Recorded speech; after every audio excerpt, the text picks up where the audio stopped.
Benvenuti a Planet Spin Podcast. Oggi ci tuffiamo in un argomento che scalda sempre gli animi. La pesca alla bolognese. Esatto. Diciamo che proviamo a fare un po' di chiarezza, basandoci su quello che si legge e si discute su planetspin.it, sul canale, insomma, sulle esperienze reali. Sì, l'idea è proprio quella. Vediamo le caratteristiche, magari un rapidissimo confronto con l'Edgering e poi, il punto caldo, la montatura. È la montatura bolognese, spallinata o torpille. Questo è il dilemma. Cerchiamo di capire quando e perché scegliere una o l'altra. L'obiettivo è proprio dare qualche spunto pratico. Capire perché magari una tecnica a volte sembra quasi magica e altre volte non va. Proprio così. E forse prima di tutto la differenza chiave. Il leggering, l'esca sta lì, ferma sul fondo col pasturatore. Mentre la bolognese? È movimento. L'esca che viaggia con la corrente, la passata. Esattamente. E questo ci porta dritti a un caso. Un caso che ha fatto discutere parecchio. Ah sì, quello sull'Adda. Raccontiamo un attimo.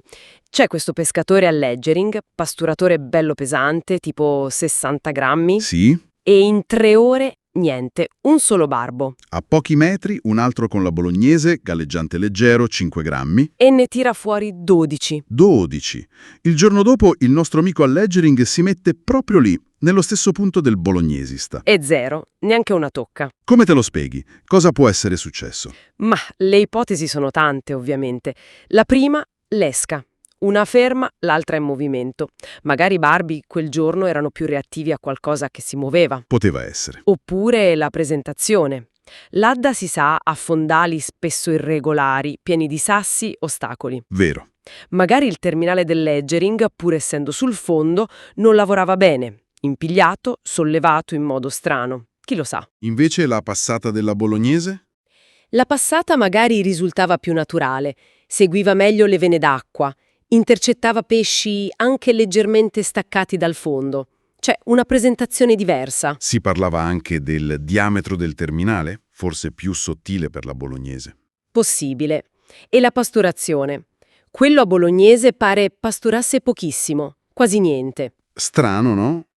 Forse sfruttava la pastura del leggerista a monte. O magari la sua micropasturazione era perfetta per quel punto per non allarmare. C'è anche chi diceva che il terminale lungo, usato poi al leggering il secondo giorno, allontanasse troppo l'esca dalla zona pasturata in quella corrente specifica. Esatto. Insomma, non è che la bolognese sia sempre meglio del leggering, assolutamente no. Certo, certo. Però quell'episodio, preso dalle discussioni degli appassionati, fa capire quanto conti leggere lo spot, interpretare il momento e adattare la tecnica. Non c'è la ricetta universale. E questo ci porta dritti alla montatura bolognese, il grande classico. Torpille o spallinata? La scelta cruciale. Dipende tutto dalle condizioni, ovviamente. Vediamo. La torpille. Quel piombo unico bello compatto. La torpille ti dà stabilità, corrente forte, acqua profonda. Lei scende veloce e sta lì, tiene la lenza tesa. È più rigida, come azione. Quindi velocità e stabilità. E la spallinata invece? Tanti piombini distribuiti. La spallinata è un'altra filosofia. Distribuisce il peso, l'esca scende più lentamente, in modo più naturale, segue meglio le piccole variazioni di corrente. Più morbida, diciamo. Molto più morbida e ti dà più sensibilità sulla mangiata. Perfetta in acque più lente o ferme, o quando vuoi che l'esca lavori a diverse altezze durante la discesa, per cercare il pesce. Per le spallinate ce ne sono un'infinità leggendo le varie esperienze. Non è solo tanti pallini. Assolutamente. C'è la spallinata classica, quella regolare, a bottoni di camicia, dicono alcuni, pallini uguali a distanza uguale, ottima per una discesa uniforme se l'acqua è calma. E poi? Poi ci sono quelle a scalare. O il peso dei pallini diminuisce verso l'amo, o la distanza tra loro aumenta, o entrambe le cose. E a che servono? Aiutano a fendere meglio la corrente nella parte alta della lenza, ma mantengono l'ultimo tratto, vicino all'esca, molto leggero e naturale. Facilitano anche la trattenuta, sollevando l'esca dal fondo. Capito.